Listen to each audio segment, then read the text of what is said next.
എല്ലാവർക്കും ഡ്രാമ റിവ്യൂവിലെ പുതിയൊരു എപ്പിസോഡിലേക്ക് സ്വാഗതം. ഇന്നൊരു ചൈനീസ് ഡ്രാമയുടെ റിവ്യൂ ആണ് ഞാൻ ചെയ്യാൻ പോകുന്നത്. ലൂഫിങ്ങും അവൻ്റെ ബോയ്ഫ്രണ്ടും അവരുടെ സാഹചര്യങ്ങൾ കാരണം അവർക്ക് ബ്രേക്കപ്പ് ആവേണ്ടി വരികയാണ്. ലൂഫിങ്ങിന് ആ ബ്രേക്കപ്പ് ഒരിക്കലും അക്സെപ്റ്റ് ചെയ്യാൻ പറ്റുന്നുണ്ടായിരുന്നില്ല. അതുകൊണ്ട് തന്നെ അവൻ്റെ ബോയ്ഫ്രണ്ടിൻ്റെ വീട്ടിലേക്ക് അവൻ പോകുന്നുണ്ട്. പക്ഷേ ഇവൻ ഒട്ടും തന്നെ അവൻ്റെ അടുത്ത് സംസാരിക്കാൻ തയ്യാറാവുന്നില്ല. അവിടെ നിന്ന് പോകാൻ പറയാണ്. അതുപോലെ അവൻ്റെ ബ്രദറും അവിടെ നിന്ന് അവനെ ഇറക്കി വിടുന്നുണ്ട്. അവന് വേറെ വഴിയില്ലാതെ അവിടെ നിന്ന് പുറത്ത് പോവേണ്ടി വരികയാണ്. പക്ഷേ അവൻ ഒട്ടും വിട്ടുകൊടുക്കാൻ തയ്യാറായിട്ടുണ്ടായിരുന്നില്ല. അവൻ അന്ന് മുഴുവനും പുറത്ത് തന്നെ വെയിറ്റ് ചെയ്യുകയാണ്. രാത്രി മുഴുവനും പുറത്ത് തന്നെ വെയിറ്റ് ചെയ്യുന്നുണ്ടായിരുന്നു. വെയിറ്റ് ചെയ്യുന്ന സമയത്ത് അവൻ നന്നായിട്ട് സിഗരറ്റ് വലിക്കുന്നുണ്ടായിരുന്നു. ഇതൊക്കെ കണ്ടപ്പോൾ അവൻ്റെ ബോയ്ഫ്രണ്ടിന് ഒട്ടും തന്നെ സമാധാനം ഉണ്ടായിരുന്നില്ല.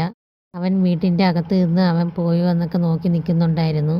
അവൻ പുറത്തിങ്ങനെ സ്മോക്ക് ചെയ്തുകൊണ്ട് നിൽക്കുന്നത് കൊണ്ട് തന്നെ അവനൊരു സമാധാനം ഉണ്ടായിരുന്നില്ല.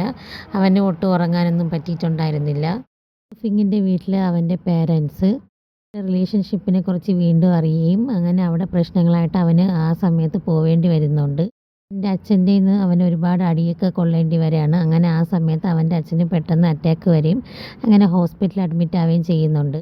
ലൂഫിങ്ങും അവൻ്റെ ചേച്ചിയും ആ ഹോസ്പിറ്റലിൽ തന്നെ വെയിറ്റ് ചെയ്യുന്ന സമയത്ത് ഇവന് വല്ലാത്ത രീതിയിൽ ചുമ വരികയും ഒരു ബ്രീത്തിങ് ട്രബിൾ ഇഷ്യൂ ഒക്കെ ഉണ്ടാവുകയും അവിടെ തന്നെ ഫെയിൻ്റായി വീഴുകയും ചെയ്യുകയാണ്. എൻ്റെ ചേച്ചി ബഹളം വെച്ച് ഡോക്ടേഴ്സൊക്കെ വരികയും അങ്ങനെ ഹോസ്പിറ്റലിൽ അഡ്മിറ്റ് ആക്കുകയും ചെയ്യുന്നുണ്ട്. അവൻ ഒരുപാട് സ്മോക്ക് ചെയ്തത് കാരണമാണ് അങ്ങനെ സംഭവിക്കുന്നത്. ഇവൻ്റെ ബോയ്ഫ്രണ്ട് അവൻ്റെ ഒരു കൊളീഗ് വഴി ഇവൻ ഹോസ്പിറ്റലാണെന്നുള്ള കാര്യം അവൻ അറിയുന്നുണ്ട്. ഇവൻ ആ സമയത്ത് തന്നെ അവൻ്റെ പിണക്കങ്ങളൊക്കെ മാറ്റി വെച്ച് അവനെ കാണാൻ വേണ്ടിയിട്ട് ഓടിയെത്താണ്. ലൂഫിങ്ങിൻ്റെ ചേച്ചി ഡോക്ടറുമായിട്ട് സംസാരിക്കുന്നത് ഇവൻ കേൾക്കുന്നുണ്ട്.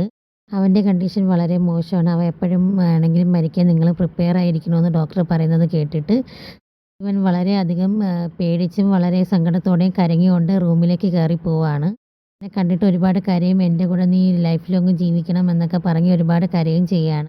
അപ്പോഴാണ് ലൂഫിങ് പറയുന്നത്, എനിക്കൊരു കുഴപ്പമില്ല, എൻ്റെ അച്ഛനാണ് കുഴപ്പം, എൻ്റെ അച്ഛനാണ് മരിക്കാൻ പോകുന്നത്, അല്ലാതെ എനിക്ക് വേറെ കുഴപ്പമൊന്നുമില്ല, നീ കരയൊന്നും വേണ്ട, ഞാൻ ഓക്കെയാണ്, ഈ ചെറിയൊരു ഹെൽത്ത് ഇഷ്യൂ വന്നതാണെന്ന് മാത്രം പറയുന്നുണ്ട്. അങ്ങനെ അവൻ അവിടെ നിന്ന് പോകാൻ പോയപ്പോഴത്തേക്കും അവൻ പിടിച്ചു നിർത്തുന്നുണ്ട്. നീ പറഞ്ഞ വാക്കിൽ ഒരിക്കലും മാറാൻ പറ്റില്ല, നീ എനിക്ക് പ്രോമിസ് തന്നതാണെന്നൊക്കെ പറഞ്ഞ് അവർ വീണ്ടും ഒന്നാവുന്നുണ്ട്.